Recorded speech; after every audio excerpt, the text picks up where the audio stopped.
ठाणे महानगरपालिका सेवानिवृत्त कर्मचारी संघटनेच्या वतीने सेवानिवृत्त कर्मचारी यांनी ठाणे महानगरपालिका मुख्यालयामध्ये पेन्शनमध्ये 7वा वेतन लागू करण्याबाबत संबंधित अधिकाऱ्यांची भेट घेतली।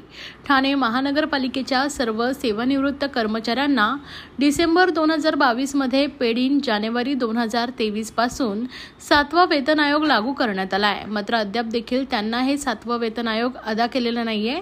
अद्यापही जवळपास 300 ते 400 सेवानिवृत्त कर्मचाऱ्यांना 7वा वेतन पेन्शनमध्ये जवळजवळ 16 महिने उलटून गेले तरी लागू झालं नाहीये।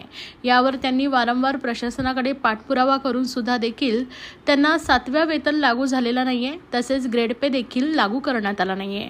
त्यामुळे संबंधित कर्मचाऱ्यांनी ठाणे महानगरपालिका अधिकाऱ्यांची या संदर्भात भेट घेऊन यांना निवेदन दिले आहे। तर पुढील 2.5 ते 3 महिन्यांमध्ये हा प्रश्न मार्गी लागेल असं आश्वासन त्यांना दिल्याची माहिती यावेळी कर्मचाऱ्यांनी दिली आहे।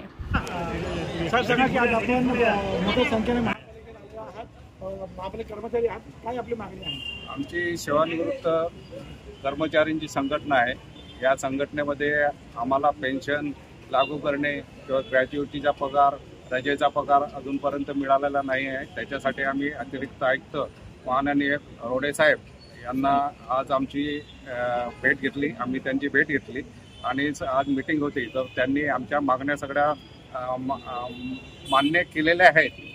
फक्त 1-2 महिन्या म्हणजे 3 महिन्यामध्ये ते आमच्या मागण्या पूर्ण करण्याचा प्रयत्न करणार आहेत। असे किती कर्मचारी आहेत आणि किती वर्षापासून पैसे लागतात? 2016 पासून आम्हाला मिळालेला नाही, त्या आमच्या मागण्या झालेल्या आहेत त्या, आणि जवळजवळ 2,500 ते 3,000 कर्मचारी आमचे वंचित आहेत, या पगाराविना वंचित आहेत। माझं नाव पुष्पा जगन्नाथ पारकर। माझी फाईल पेन्शनची पाटील साहेबांकडे आहे, पण ते आता सध्या इलेक्शनच्या कामाला म्हणून सांगितलं थोडा वेळ लागेल। काहीतरी दुरुस्ती करण्यासाठी माझी फाईल पाठवली आहे। 29 एप्रिलला इथे फाईल आली आहे, परंतु अजून काही तक्रार नाही की 4 महिन्यामध्ये व्हायला पाहिजे होतं ना माझं काम। मला पेन्शन नाही मिळाली अजून मला। कोणत्या ठिकाणी तुम्ही काम करत होता? शाळा क्रमांक 1 किसन नगर ठाणे, 35 वर्ष काम करतो।